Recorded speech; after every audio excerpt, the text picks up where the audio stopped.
Let me tell you about our guest today, Rhonda Pringle. She's the market president and publisher of the BBJ, the Baltimore Business Journal. She's the paper's first woman and first African American to serve as the publisher. I think that's very, very special. It's really special. Congratulations. Prior to joining the BBJ, she served as the sales director for the Phoenix Business Journal. Under her leadership, the sales division saw significant growth, and she was recognized with an American Eagle Award for excellence.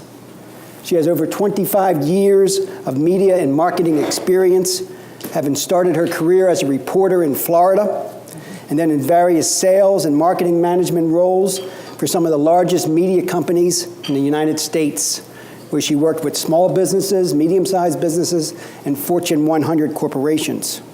She's been recognized as a, quote, world-class leader by the National Ad Council and, quote, a leader to watch by the National Association of Black Journalists.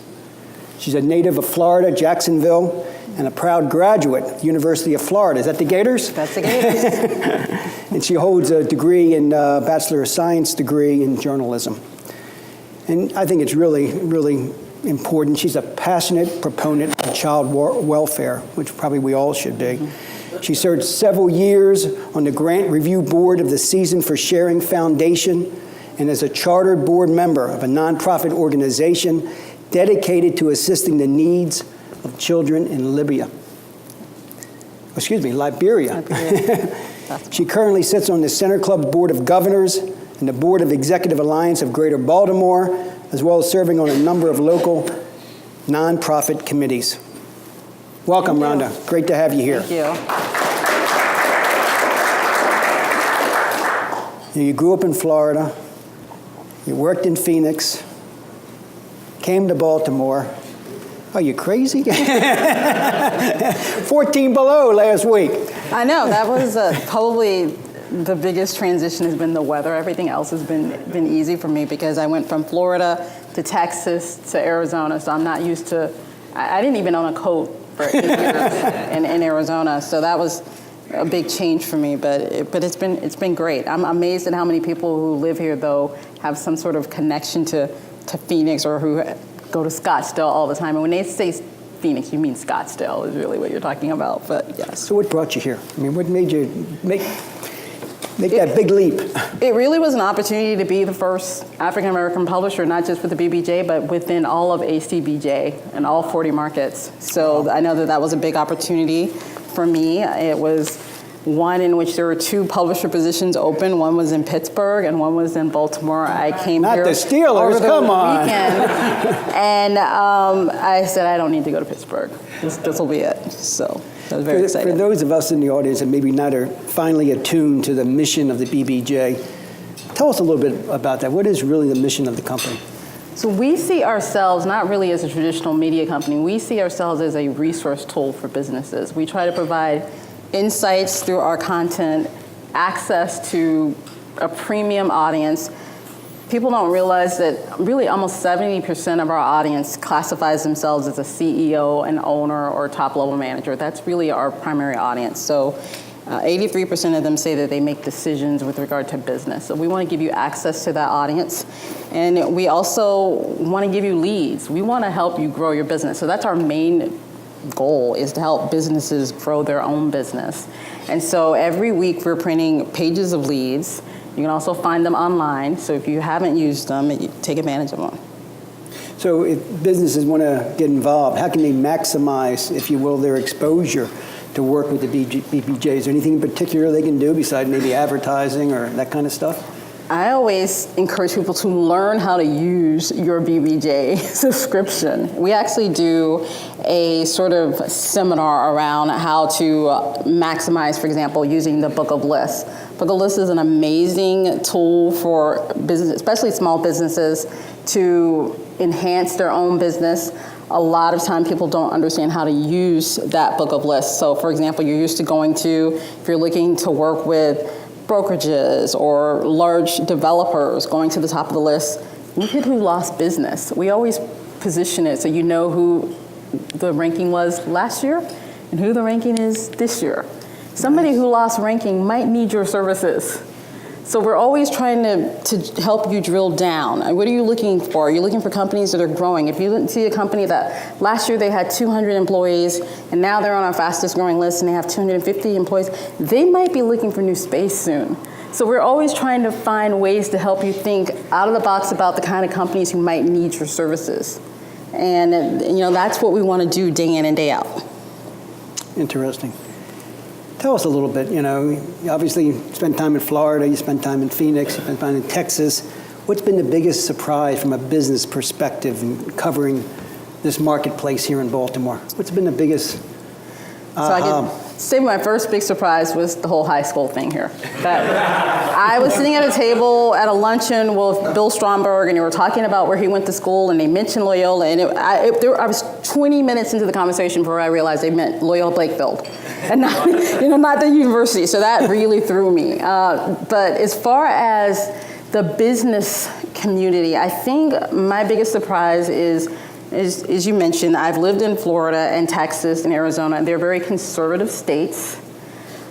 I visited Baltimore and was just blown away by the diversity, and I expected to see that same diversity in boardrooms and in companies. And when I got into my board leadership, whether it's the Center Club or EAGP, I thought, it still looks a lot like Arizona. Mm-hmm. And that was a surprise to come here and see that same sort of culture that I know we're passionately trying to change, but that it still exists. That I'm usually one of the only African Americans in the room, and very few women are sitting on those boards. And again, congratulations for that. But what are you most proud of? What's like the biggest accomplishment? You've been here and for a while now. What do you say that, man, I'm really proud I did that?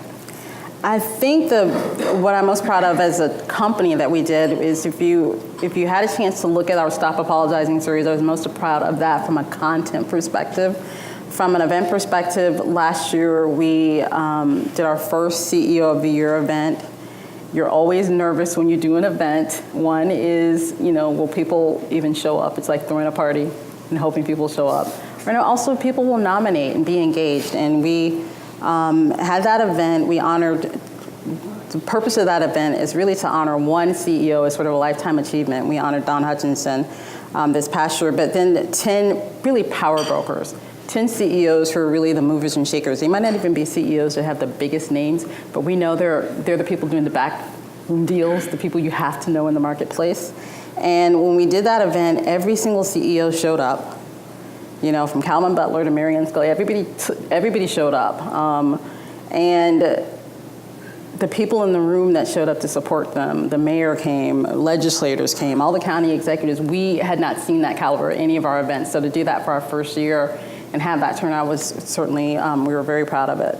But in terms of Stop Apologizing, we had more engagement from our readers around that series than anything we've ever done. Talk a little bit more about that. How many people are familiar with that series, Stop Apologizing? Couple.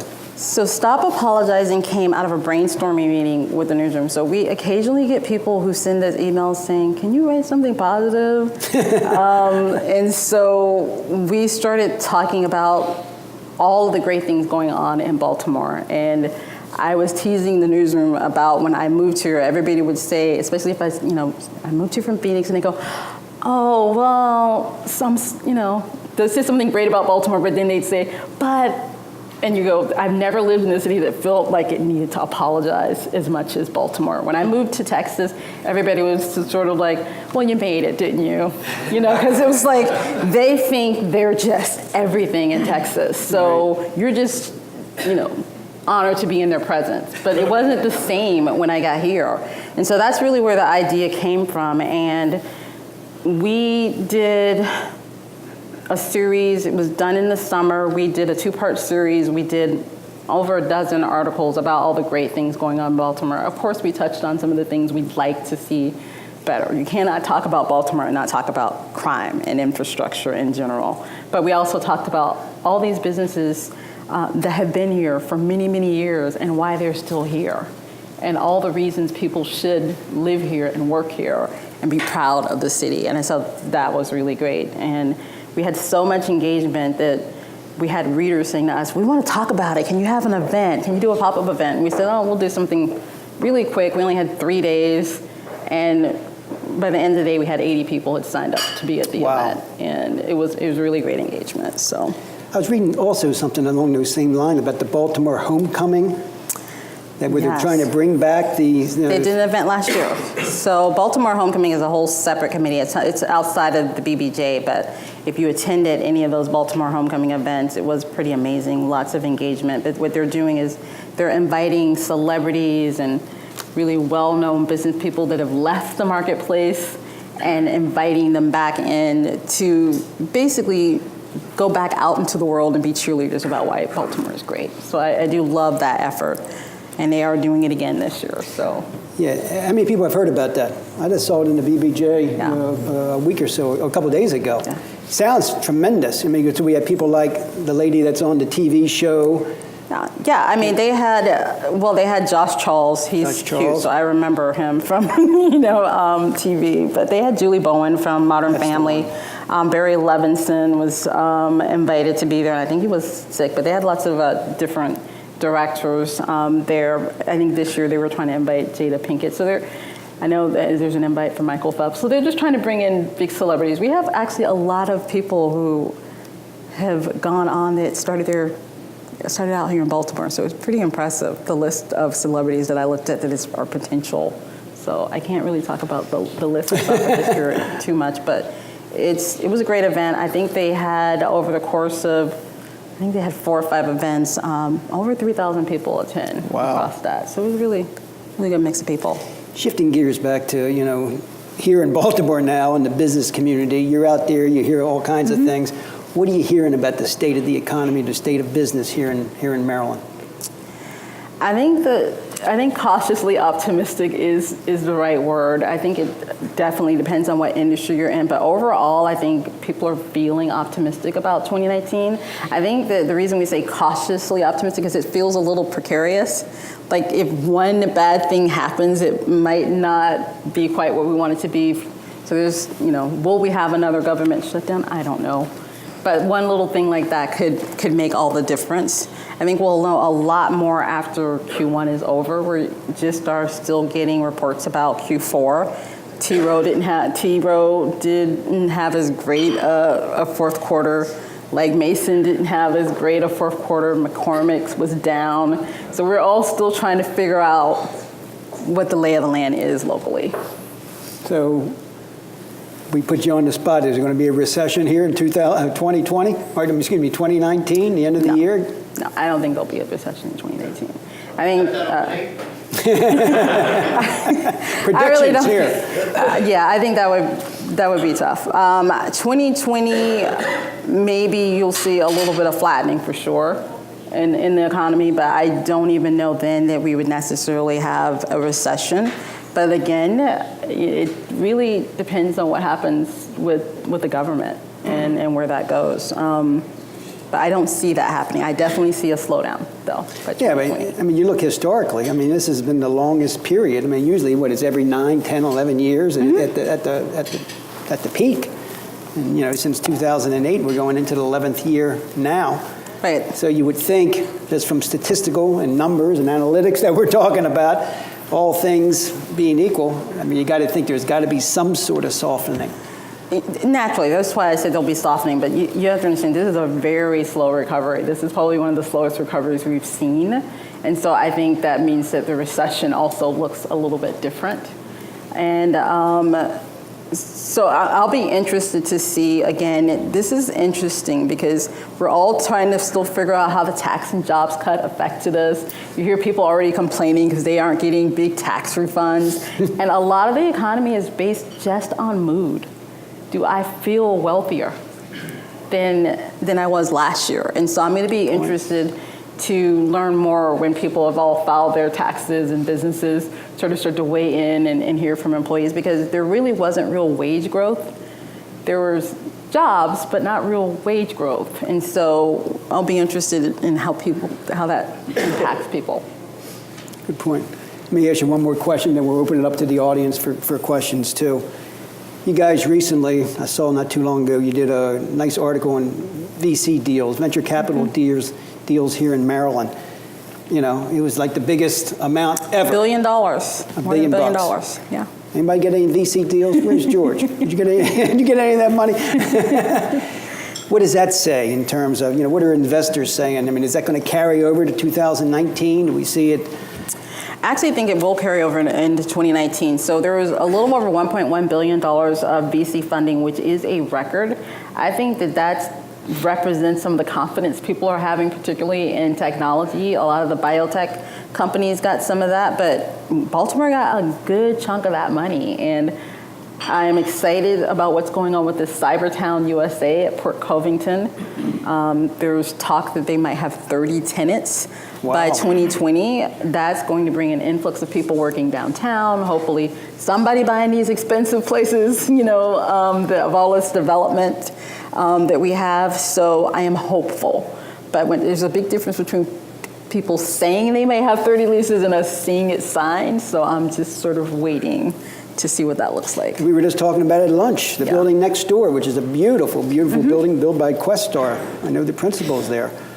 30% occupancy? I mean, come on. I mean, that's...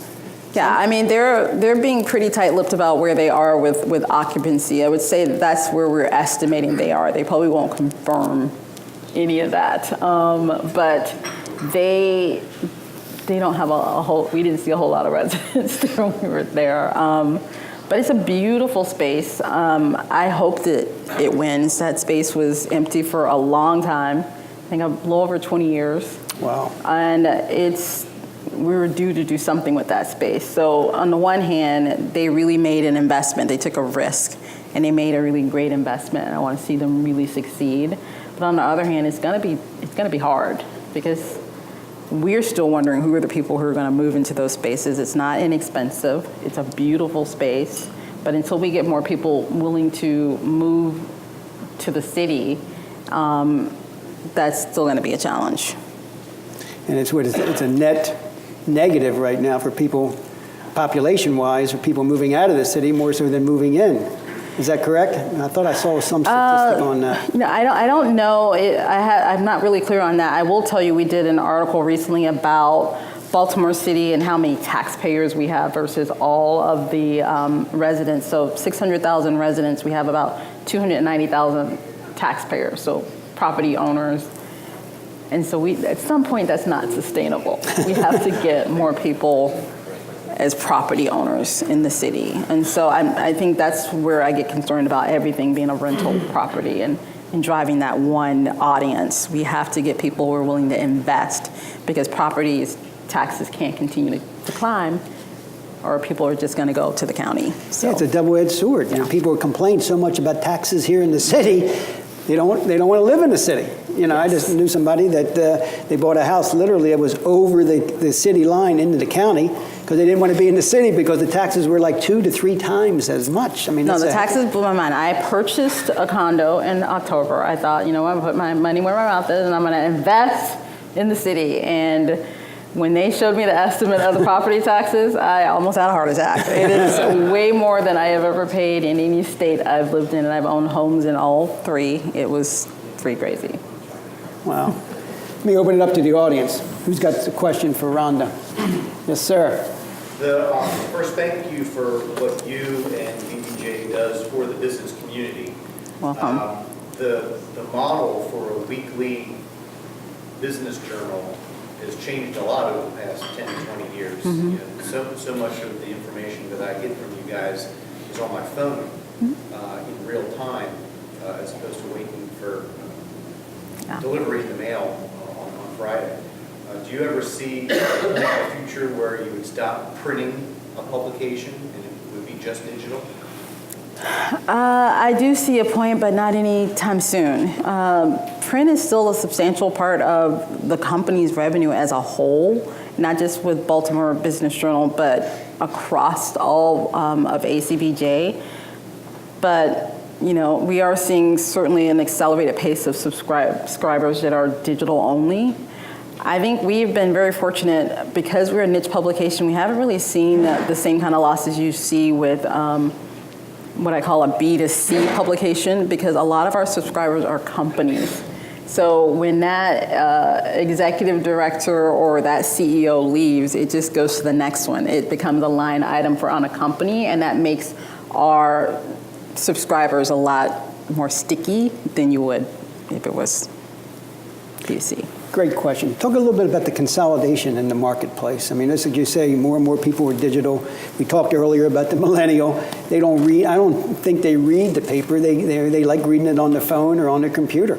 I mean, with the statistics, that's not a. It's almost like a foreboding of what to expect down the road. They're not only not reading as much in the paper, but even online. To your point about the 1 to 2 seconds you have, they're just skimming headlines. That's one of the reasons that I think our newsletters, which you receive these newsletters if you have signed up, that come from me, but I don't personally send these out. And I think a lot of people just skim those headlines. Now, those newsletters are free. So when we look at our audience, we have our paid audience and we have our subscribers. And many people don't realize you're not a subscriber because they get those newsletters. They're like, I'm a subscriber. You're really not. But you are getting access to some of that content. And I think for some people, the headlines are enough. But yes, we're putting more and more of our content online and trying to offer new things online. And what we have to remember to do is to continue to engage that print subscriber with different things, more in-depth stories, because we do still have a sizable amount of our audience that still gets print. Who had a question? Rhonda. Thank you for coming. It's interesting, and it's so great to see a woman in your position. Our legislature this year has 60-odd bills that are pertaining to or will affect all of our businesses. Of course, the leader is the $15 minimum wage. And if that passes, to put it in that I think it's 2023. So what are your thoughts with interacting with so many types of businesses if this increase gets passed? I think the increase will get passed. Yeah, I do believe that. I think that, as much as I understand the concern, especially within the hospitality community, and the impact that it would have, I think that impact is short term. Because we're all challenged, even our organization, I hear this all the time with attracting talent and attracting employees.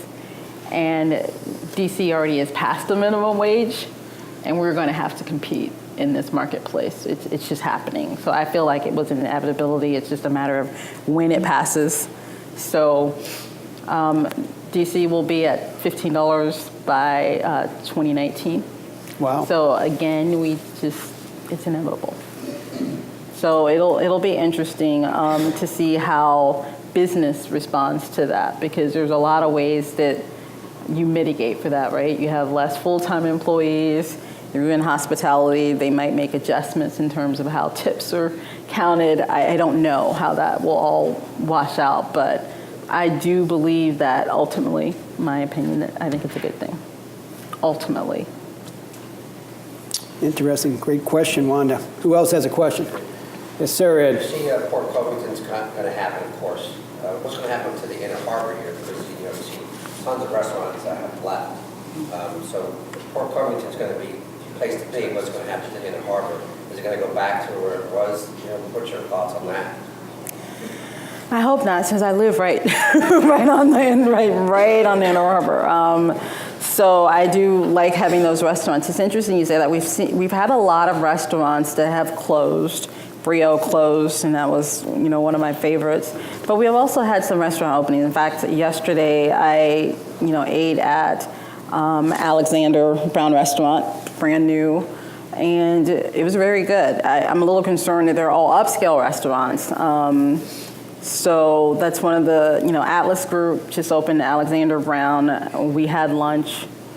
I think it was $40 a person by the time we left. It's not an inexpensive lunch. He just opened Bygone in 2018. He's got Lock Bar. He's redoing the space with Wisdom. He's bringing something new in, but it's all upscale. And so I'd want to see some taco, Taco Bell. places and some inexpensive eats, and I'm not seeing a lot of The that. mall, like right here, that's like empty. I was down here with my family and relatives from out of state. We went down here and walked right by. M&S Grill was done. It was just saying Hooters was gone. Everything that was in that mall was done. We had to go to P.F. Chang's to eat rather than, right there. So. I know that it's interesting. I know Downtown Partnership is keenly aware of it and they're working on it, but it's really, they need to bring more small restaurants in that everybody can afford to dine in. George, you trying for some venture capital here right now? I got to keep that a secret. I don't know always people going to the same source. My question is what do you see happening in the film, TV, movie industry in Baltimore? Good question. I don't think it's as robust as it used to be. And I think losing, House of Cards production certainly hurt, and I'm not really seeing where we are actively working on re-engaging to get more of that business. So I can't really speak to that too much. We haven't written that we've done any deals around that. Well, they were offering tremendous incentives to those people in the film industry to film here. And they had a nice-sized budget. I know when Jed Dietz was involved with that and with the Maryland Film Commission. They need to get more aggressive, I guess, because we haven't heard a whole lot about it. Well, the problem that I read is that they were putting out all this money, but they didn't feel the return on the investment was worth it. So it's almost a catch-22 there. But I guess there's all ancillary type of business that happens as a result of it too. Yeah. Who else has a question? Vasilios. So I'm always trying to figure out where's the tipping point for Baltimore City. And I'll start by saying I was born up the street in my family came here. I went through the public school system and was happy and all that. And then I ended up moving to the county. Right? So what I always hear is this as I wander around town. One, you have crime, you can apologize or say you don't want to apologize. At the end of the day, every couple of years is a story like Lockheed Martin days. An executive was going to move in down here. He got held up at gunpoint. He decided he wasn't going to stay here. He told all of us. Like Mason friends get held up at gunpoint walking home regularly. And then we're so incompetent we can't interview a commissioner and get one who doesn't have some issues. Maybe finally we'll get there after we pay a fortune to come here. And on the other hand, we have the education system where more recently I hear a lot of explaining, I'll call it, from the CEO who wants to explain that we don't have enough money. We don't have enough money, we can't divert money to fix the heating, so we can't fire 2 administrators and pay 2 technicians to fix the heat.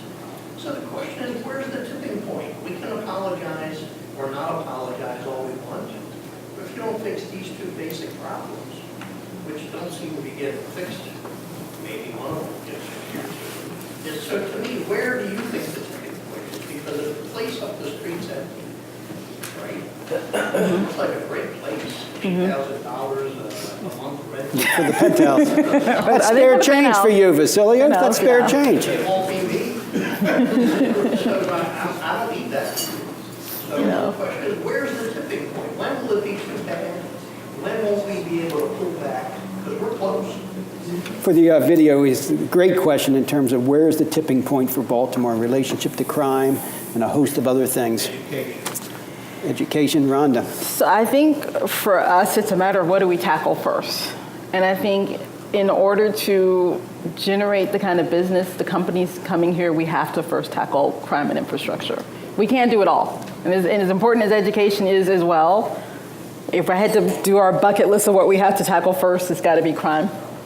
So whether it's worth hiring somebody for $275,000 a year, probably, because we got to get it fixed. That's one of the reasons some of the restaurants cited for why they couldn't be more successful. I think it's a black eye on our image. It's overly exaggerated in terms of imaging, but even so, perception is everything. So we have to get that piece of it fixed. I am also cautiously optimistic about having Harrison come on board. It'll be interesting because this is someone who worked in a city that had to deal with police corruption and was under a consent decree. So he does come with some bona fides that we haven't had in the past, and I'm interested to see what happens. And then just fixing the overall infrastructure. I will tell you, the streets here are Horrible. horrible. I got 2 flat tires as a Yeah. result of that, I can tell you. I don't know how Uber drivers and Lyft drivers do it because I get towed. it's just terrible on your car. There's just a lot that needs to be done from that The perspective. follow-up is if Mr. Harrison fails, then What happened? is the CEO ever going to learn that you can divert funds from your budget to some other thing? Because she doesn't have a Congress telling her how to spend the money like the president does, right? She could divert the money anytime she wanted, but she won't. It's a sin to have children freezing in the classroom. Yeah, it is. It's a sin. Inexcusable. Let me add to that. I mean, another great question. How many people were around here when Mayor Schaefer was here? Oh, yeah. You know, what would you hear if Mayor Schaefer was around? He'd be on TV saying, I don't know whether you're familiar with Mayor Schaefer or not, but he was a can-do type of person. He'd be on TV, and he'd be driving around. He'd be fixing those potholes, number one. And I tell you one thing, he wouldn't be putting up with all these stuff that's going on right now. And I think that's a little bit what's missing today. You don't see the mayor out there being distraught, being angry and saying, we're not going to put up with this anymore. We're going to do this, this, and this. You don't see that presence. He had tremendous presence here in the community. I completely disagree. I do. I have seen the mayor angry. Yeah, the mayor, we have seen the mayor angry. Mayor's out there a lot. Yeah. She's walking the streets. Yeah. She's talking with local people. Yeah. Okay, there's one. Do people agree with him, or do they think it's the other way She's around? out a lot. I don't agree at all, because I think someone who was very business-minded and to understand expenses and income. That's right. She has done very poorly. And I think Catherine Pugh, with her $1 million war chest, somebody wants her in office and likes the inability to get angry and to really do something. And we've been missing that out of that top office. Exactly. Sean, you weren't around with Mayor Schaefer, okay? And let me tell you, he had an unbelievable presence. He was married, just like Catherine Pugh. He wasn't married. I mean, he lived Baltimore 24 hours a day. On the weekends, he used to drive around and look for potholes. I'm not saying that he didn't. I'm just saying I think the characterization that Catherine Pugh is not doing what you think William Schaefer did, I think it's not accurate. Okay, good. Well, and I will say, so I think we can all sort of have a perspective of whether or not you agree whether she's doing a great job or not. I will say, as somebody who also goes to a lot of events and a lot of boards, she is out. So whether that's being impactful, that's a whole separate conversation.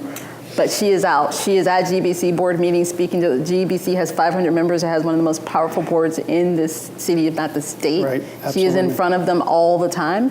She attends board meetings all across the city, and I know that she is out at pretty much every event that is an event with leaders. I run to the point where I'm like, okay, I'm tired of running into the mayor. She does take meetings. We actually met with the mayor, our team, a couple of weeks ago. She is open to having meetings even when we press her, and we do press her. So she has made herself accessible. So again, that's a whole different argument, right? Her accessibility and being out there and whether or not she's effective. So I'm not here to give an opinion whether she's effective. I can testify to the fact that she's out there. Doug, Yes, sir. I think one of the things you're running into, we're living in a different time.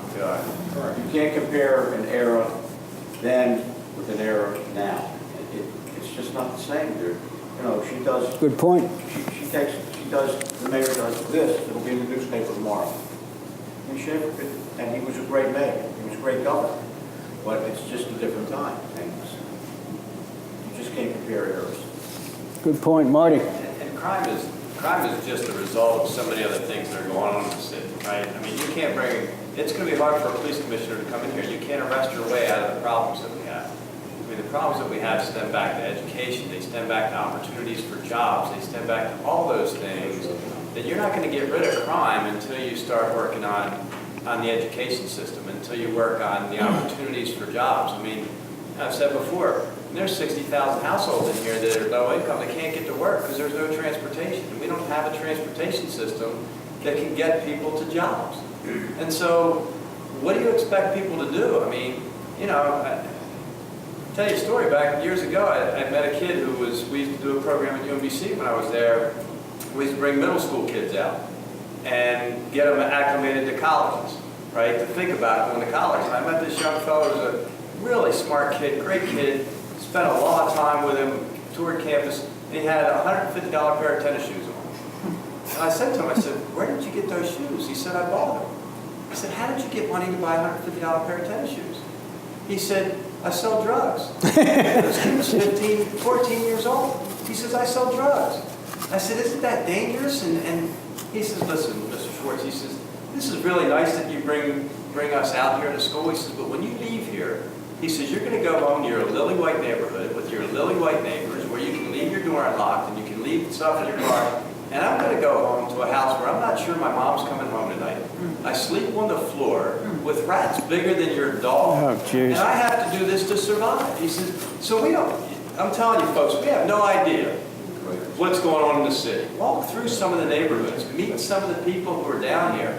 I mean, the problems that we have are way beyond. Crime is just, it's just the end result of what we've done to this city over the years. And they broke into my house. And when my wife called, she thought the guy was in there, and they didn't show up for 40 minutes. And when the guy came out, I said, where the hell you been? Well, we don't have enough people for your neighborhood, so I'm a desk officer. I thought I'd come out. No, I'm not kidding you. You know what else was told? You see that group of kids down the bottom of that hill? He said, yeah, they've been robbing this neighborhood for 3.5 years. 3.5 years. Where are they? You go down there and offer them a job, you know what I hear?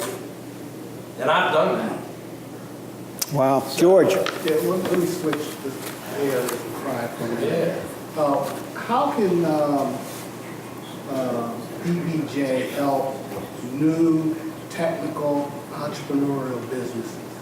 Good question. I have a technical entrepreneurial business, and I think there's opportunity in Baltimore, but how can I work, or what can BBJ do, either tools that they're providing, or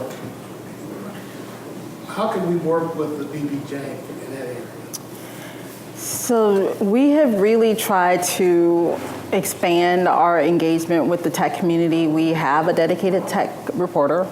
So if you have never reached out to Morgan Iconseer, she certainly should. She writes about tech every day, and she really focuses a lot on really small tech companies, a lot of incubators. We do an event called Tech 10 that we don't have a lot of other places doing events for Tech 10, and most of the people that we're honoring in tech are from small companies. We do that event to have a forum, a place to be able to introduce our readers to people doing great things in the tech community, and so that the tech community sort of can get together and network with one another, and people who want to engage with the tech community can be there, such as funders.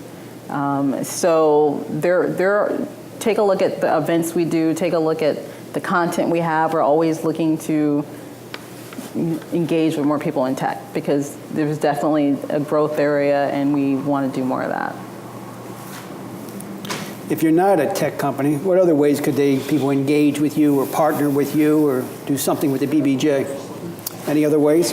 I think it starts with, for business and getting your name out there, seeing if there's an opportunity to be on our list.